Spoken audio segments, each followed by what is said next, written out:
آگے چلتے ہیں، سورۃ النساء کی آیت نمبر 76 ہے۔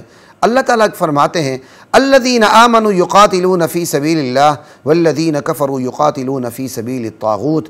ایمان والے اللہ کے راستے میں قتال کرتے ہیں، جہاد کرتے ہیں، لڑتے ہیں، اور جو اہل کفر ہیں وہ طاغوت کے راستے میں قتال کرتے ہیں، جہاد کرتے ہیں، لڑتے ہیں۔ اب صاف پتہ چل گیا یہاں طاغوت اللہ کے مقابلے میں استعمال ہو رہا، ایک اللہ کے راستے میں جہاد کرتے ہیں، ایک طاغوت کے مقابلے میں۔ اب صاف پتہ چل گیا جو اللہ کے راستے میں جہاد کرتے ہیں وہ تو اللہ کے راستے میں جہاد کرتے ہیں۔ اب جو اللہ کے راستے کو چھوڑ کر امریکہ کے کہنے پر مسلمان بھائیوں کو اپنی گولیوں کا نشانہ بناتے ہیں وہ طاغوت کے لیے لڑتے ہیں۔ جو اپنے مفادات کے لیے لڑتے ہیں، اللہ کے راستے میں نہیں لڑتے، اپنے مفادات کے لیے لڑتے ہیں، وہ طاغوت کے لیے لڑتے ہیں۔ جو دادا گیری کے لیے لڑتے ہیں وہ طاغوت کے لیے لڑتے ہیں۔ جو لسانیت کی بنیاد پہ لڑتے ہیں وہ طاغوت کے لیے لڑتے ہیں۔ جو صوبائیت کی بنیاد پہ لڑتے ہیں وہ طاغوت کے لیے لڑتے ہیں۔ جو علاقائیت کی بنیاد پہ لڑتے ہیں وہ طاغوت کے لیے لڑتے ہیں۔ جو نسل پرستی کی بنیاد پہ لڑتے ہیں وہ طاغوت کے لیے لڑتے ہیں۔ جو لالچ اور حرص اور اپنی تجارت کو بڑھانے کے لیے لڑتے ہیں، فساد فی الارض کرتے ہیں، وہ طاغوت کے لیے لڑتے ہیں۔ اللہ اکبر۔ اپنے امریکہ خدا کے کہنے پر، اپنے جھوٹے خدا کے کہنے پر، امریکہ کے کہنے پر مسلمانوں کا قتل عام کرتے ہیں، وہ طاغوت کے راستے میں لڑتے ہیں۔ اسی طرح جو مسلمان افواج پر بغیر وجہ کے حملے کرتے ہیں وہ طاغوت کے لیے لڑتے ہیں، وہ اللہ کے لیے نہیں لڑتے۔ اسی طرح کوئی مسلمان چاہے وہ فوج ہو یا غیر فوجی ہو، وہ مسلمان بھائیوں پر بغیر کسی وجہ کے حملہ کرتے ہیں، ان کا خون بہاتے ہیں مظلومین کا، وہ طاغوت کے لیے لڑتے ہیں۔ یہ بہت کلیئر باتیں ہیں۔ اللہ اکبر۔ بہرحال اللہ کے لیے لڑنے والے اللہ کے راستے میں لڑنے والے اللہ کے لیے لڑنے والے ہیں۔ اللہ کے مد مقابل کوئی بھی قوت ہو، وہ طاقتیں ہوں، وہ قوتیں ہوں، وہ مفادات ہوں، وہ مجبوریاں ہوں، وہ لالچ ہو، وہ دادا گیری ہو، وہ جس مقصد کے لیے بھی لڑی جائے، وہ ہے طاغوت کے راستے میں لڑنا۔ یہ سب جو اللہ کے مد مقابل ہیں یہ طاغوت ہے۔ اللہ اکبر۔ لیکن جہاد افغانستان کو طاغوت کبھی نہ کہیے گا۔ جہاد افغانستان اللہ کے لیے لڑی گئی ہے۔ جب ہم نے جہاد افغانستان کیا اور افغانستان کے مجاہدین لڑتے رہے تو امریکہ نے دیکھ لیا کہ یہ مجاہدین تو روس کے سامنے انہوں نے گھٹنے نہیں ٹیکے ہیں، یہ تو کھڑے ہو گئے ہیں۔ تو امریکہ اپنا بدلہ لینے کے لیے بھی روس سے میدان میں اتر آیا اور اس نے اسلحہ دینا شروع کیا۔ مفت اسلحہ دینا شروع نہیں کیا، سعودیہ کا پیسہ لگا، اسلحہ فراہم ہوتا رہا، اور پاکستان نے بھی اپنے وطن کے دفاع میں افغان مجاہدین کا خیال کیا۔ یوں اللہ تعالیٰ نے ایسی سبیل بنائی، ایسا راستہ بنایا کہ شکست فاش ہو گئی روس کو۔ اللہ تعالیٰ نے افغان مجاہدین کو فتح اور نصرت سے ہمکنار کر دیا۔ ان کے پاس اسلحہ نہیں تھا، اسلحہ بھی آ گیا، پیسہ نہیں تھا، پیسہ بھی آ گیا۔ یہ بالکل ایسے ہی میثاق مدینہ کی ایک شق یہ تھی کہ مدینہ کے حملہ آوروں سے ہم سب مل کے لڑیں گے، مسلمان اور یہودی وغیرہ۔ ٹھیک ہے، تو بالکل اگر مسلمان افغانستان پہ حملہ ہوا اور ہم اپنے دفاع کے لیے لڑتے ہیں اور ہمارے دفاع کے لیے ہمارے دشمن کا دشمن اپنی دشمنی نکالنے کے لیے ہمارے پاس آ جاتا ہے تو ہم اپنے جھنڈے تلے لے کے اپنے دشمن کے خلاف اسے لڑائیں گے۔ یہ بالکل ٹھیک ہے، یہ غلط نہیں ہے، اس پر اتنی ہی تشریح کافی ہے۔ لا الہ الا اللہ۔ اسی طرح آپ دیکھیں چھٹا مقام ہے سورۃ المائدہ آیت نمبر 60 ہے، یہاں بھی طاغوت کا لفظ استعمال ہو رہا ہے۔ قل هل انبئکم بشر من ذلک مثوبۃ عند اللہ من لعنہ اللہ وغضب علیہ وجعل منہم القردۃ والخنازیر وعبد الطاغوت۔ کیا میرے نبی آپ کو میں بدترین لوگ نہ بتاؤں؟ اللہ کے نزدیک بدترین لوگ کون ہیں؟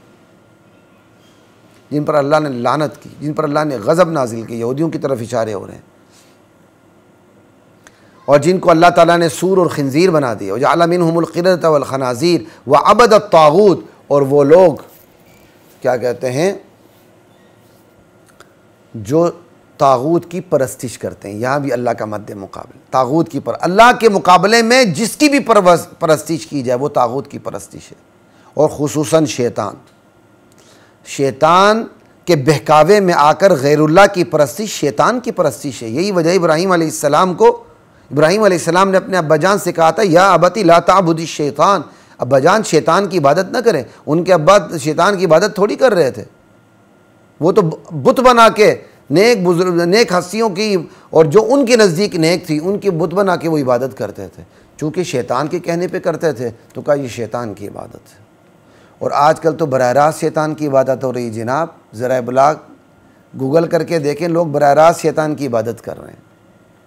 تو یہاں بھی اللہ کے مد مقابل کے لیے یہ لفظ استعمال ہو رہا ہے۔ اسی طرح سورۃ النحل میں دیکھ لیں آیت نمبر 36 ہے، ابھی جو میں نے پڑھی سورۃ المائدہ آیت نمبر 60 تھی، اب یہ سورۃ النحل ہے آیت نمبر 36 ہے، وَلَقَدْ بَعَثْنَا فِي كُلِّ أُمَّةٍ رَسُولًا أَنِ اعْبُدُوا اللَّهَ وَاجْتَنِبُوا الطَّاغُوتَ، ہم نے ہر امت میں رسول بھیجا اور یہ حکم دے کے بھیجا، ہدایت دے کر اللہ کی بندگی کرنی ہے اور طاغوت سے اجتناب کرنا ہے، طاغوت سے دور رہنا۔ اب اللہ کے مقابل کے لیے طاغوت کا لفظ استعمال ہو رہا ہے، اللہ کے علاوہ جس کی بندگی کی جائے اس کے لیے طاغوت کا لفظ استعمال ہو رہا ہے، ٹھیک ہے جی۔ اب یہاں بھی اللہ کے مد مقابل اگر ہم اس کو اللہ اور رسول کو سامنے رکھ کے دیکھیں کہ ہم نے بھیجا ہر امت میں رسول، اور اس رسول نے جا کے لوگوں کو بتا دی اعبدوا اللہ واجتنبوا الطاغوت، اللہ کی عبادت کرو اور طاغوت سے پڑے رہو، سمجھ آئی؟ تو اب یہاں طاغوت اللہ کے مد مقابل کے لیے استعمال ہو گیا، اور طاغوت رسول کے مد مقابل گمراہی کی طرف لے جانے والے جتنے بھی داعیان باطل ہیں ان کے لیے استعمال ہو گیا، سمجھ آئی؟ رسول کہتے ہیں میری بات مانو کیونکہ مجھ پر وحی آتی ہے، جن پر وحی نہیں آتی جو اپنے خود ساختہ قوانین بناتے ہیں، میری امت تمہیں ان کی پیروی کرنے کی کوئی اجازت نہیں ہے، اپنے قوم کے سرداروں کی، وڈیروں کی، نوابوں کی تم نے پیروی نہیں کرنی، تم نے تو رسول کی پیروی کرنی ہے۔ اب اگر اللہ اور رسول ہی کو دیکھا جائے تو یہاں طاغوت اللہ کے مد مقابل کے لیے بھی استعمال ہو رہا ہے، اور رسول کے مد مقابل جتنی شیطانی قوتیں ان کے لیے بھی طاغوت کا لفظ استعمال ہو رہا ہے۔ اختصاراً طاغوت یہاں اللہ کے مد مقابل کے لیے استعمال ہو رہا ہے۔ اسی طرح 8واں مقام ہے سورۃ الزمر ہے، وہاں بھی آپ دیکھیں والذین اجتنبوا الطاغوت ان یعبدوها وانابوا الی اللہ لہم البشریٰ، وہ لوگ جو طاغوت کی بندگی سے اجتناب کرتے ہیں اور اللہ کی طرف رجوع رکھتے ہیں ان کے لیے خوشخبری ہے، لا الہ الا اللہ، ٹھیک ہے۔ یہاں بھی طاغوت کیا ہے؟ اللہ کے مد مقابل کے لیے استعمال ہو رہا ہے۔ وہ اللہ کا مد مقابل فرد ہو، وہ اللہ کا مد مقابل کوئی عدالت ہو، وہ اللہ کی مد مقابل کوئی پارلیمنٹ ہو، وہ اللہ کی مد مقابل کوئی بادشاہ ہو، اللہ کی مد مقابل کوئی معیشت ہو، کوئی معاشرت ہو، کوئی سیاست ہو، کوئی قیادت ہو، کوئی مال ہو، کوئی دولت ہو، کوئی بھی وسائل ہوں، ان کے لیے طاغوت کا لفظ استعمال ہو رہا ہے۔ جب بندہ ان کی اس طرح اطاعت کرتا ہے جس طرح اللہ کی کرنی چاہیے تو یہ ان کی عبادت ہوگی۔ یہ میں نے انتہائی اختصار کے ساتھ حضرات خواتین و حضرات آپ کو یہ بات بتائی۔ خلاصہ کلام یہ ہے طاغوت کے لیے ضروری نہیں ہے، سمجھ آئی، کہ وہ کفر ہی کے درجے پر ہو۔ طاغوت کفر کے درجے پر بھی ہوتا ہے، شرک کے درجے پر بھی ہوتا ہے، گمراہی کے درجے پر بھی ہوتا ہے، الحاد کے درجے پر بھی ہوتا ہے، بدعات کے درجے پر بھی ہوتا ہے، بدعملی کے درجے پر بھی ہوتا ہے۔ یہ میں شروع میں آپ کو بتا چکا ہوں۔ ایک بندہ چھوٹی موٹی غلطی کر کے توبہ کر لیتا ہے، طاغوت کی تعریف اس پر صادق نہیں آتی، کیوں؟ طاغوت کے اندر مبالغہ ہے، بہت بڑا سرکش۔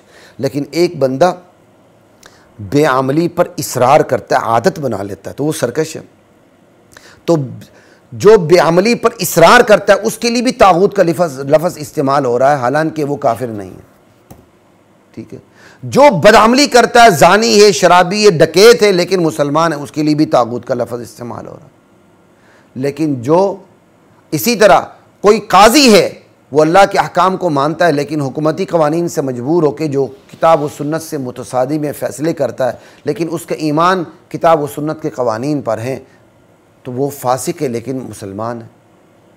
اسی طرح جرگے اور پنچایت کے فیصلے اگر وہ اپنے فیصلوں کو کتاب و سنت کے مقابل لاتے ہیں تو وہ کافر ہے۔ اسی طرح کوئی مشرک ہے، وہ شرک کرتا ہے اور شرک کروانے والا اللہ کے مقابلے میں شرک کروا رہا ہے نا، تو یہاں طاغوت شرک کے لیے بھی استعمال ہو گیا۔ یعنی طاغوت کا لفظ کافر کے لیے بھی استعمال ہو سکتا ہے، مشرک کے لیے بھی ہو سکتا ہے، بے عمل کے لیے بھی ہو سکتا ہے، جس کا بے عملی پہ اصرار اور بدعملی پر بھی ہو سکتا ہے، اور مبتدع پر بھی ہو سکتا ہے۔ تو یہ طاغوت کی مختلف درجہ بندی ہے، لیکن سب سے بڑا طاغوت وہ ہے جو اللہ کے مد مقابل آ کے کھڑا ہو جاتا ہے، جو شرک کرتا ہے، جو کفر کرتا ہے۔ یہ ہے جی طاغوت کے معانی، اور طاغوت کی جو ہماری نشست چلی، یہ اس سلسلے کی ہماری آخری نشست تھی۔ انشاءاللہ آپ کے ساتھ مختلف موضوعات پہ بات ہوتی رہے گی۔ السلام علیکم ورحمۃ اللہ وبرکاتہ۔